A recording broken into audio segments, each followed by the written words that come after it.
For those at the back, no, I'm not armed dough. For $10. It's not even a show, guys, come on. I think every culture's got their own difficulties. I can only speak from my own experience being Asian, if you can't figure that out. Yeah, being Asian is like being a superhero without any powers. It's really shit. You know? White dudes are this tall, black dudes are... Whatever we fall short in length, we make up in girth, ladies. FYI.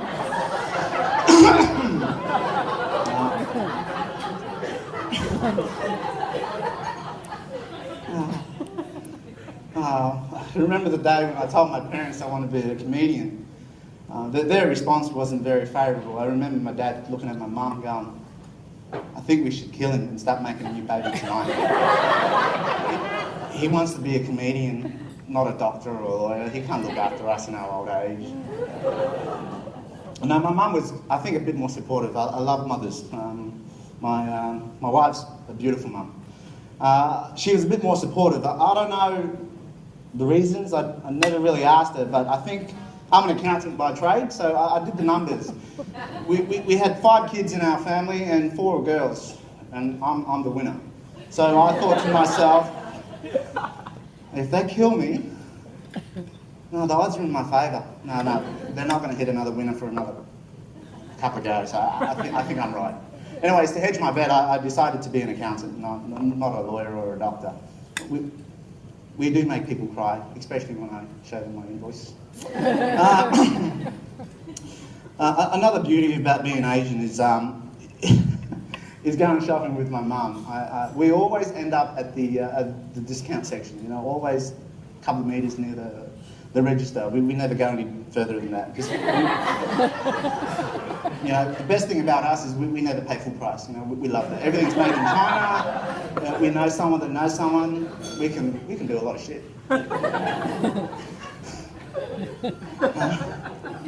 So that's come with me, and I think as a legacy to my daughter, I'm going to pass that on. I'm so tight that I've convinced my wife date night should be on Tuesday because it's just it works out better that way. I don't know why comedians get the rap. You know, we're not smart. I think we are. I've asked a lot of comedians. All of them said we are. We can't be all wrong, right?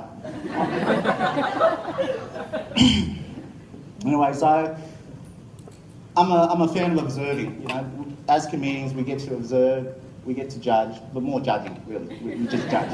Right? So there was a phase that I went through.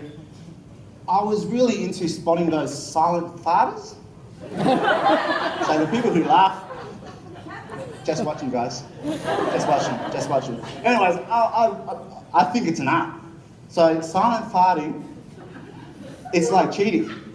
It's okay, just don't get caught, right? Right? So over the years, I've got 2 styles. I've got 2 forms of silent farting. The first one is when I'm sitting down. This normally happens when I'm in the car, going for a long drive. So a couple of weeks back, we ended up driving to the Gold Coast for Father's Day, and in the car for about half an hour. I must have had a terrible latte. I'm one of those lactose-free please kind of person. Anyway, so my technique is I drive a manual because it's cheaper. You know, that's the Asian in me. It's cheaper. So I lift the left leg up and I press the window, right? So the key in silent farting is to get away. You don't want to get caught. Anyway, so this trick works really well. So as we're driving, if you happen to let one that stunk, you've got fresh air coming in, you're always on the move, you've always got an alibi. 100% foolproof. Try it, guys. Try it. Seriously. Now that I have a daughter, I just blame all the stinky shit on her. I'm not too impressed with my other pose, you know, when I'm doing silent farting. That's when I'm standing up. And my wife goes to me, you've got so much to tell. I said, what are you talking about? I've been doing this for 20 years. No one's really figured it out. And she said, no, I'm your wife. I figured it out years ago, but I didn't want to tell you. And I said, well, what's my tell? And she goes, It's pretty easy. You shake the right leg as you fart and then you walk away. And the beauty of that is, because I'm mobile, you can't confirm that it's me. What about all the other traffic's coming through? So I'm not too impressed with that one, but I'm working on it, guys. So for all you silent farters, I'm happy to have some tips when we're done. Wow.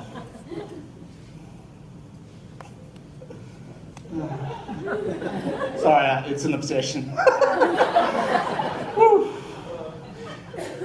Being cheap is not always a good thing, guys. I've got to tell you, it let me down when I was at the sex shop. What's an Asian guy doing in a sex shop? Man, if you guys haven't figured it out, we're horny, eh? We are. Girth and horniness. Good combination. Anyway, so I was waiting for my wife to obviously shop, and I thought, you know, it's one of those things, you know, like you just never ever gonna. It's a bucket list thing. I think for you guys who haven't been to a sex shop, highly recommended, guys. You'd be blown away. You know, I went in there expecting penises, you know, like black ones, pink ones, and just all different sizes. But I ended up in the bargain section, as always. And I picked up this interesting device. It was colourful. It had edges. And I thought to myself, oh man, should I pick it up? And I was curious as to what it was, so I picked it up and turned the label around, and it said $5.95. I was like, yeah, it's in my budget.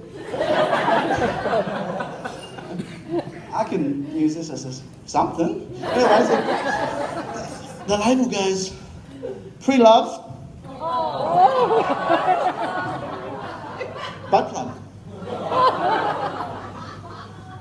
Pre-loved butt plug. Hey guys, I don't care how cheap you are, there's just some shit that you gotta put down and walk away. Thanks guys, you guys have been awesome.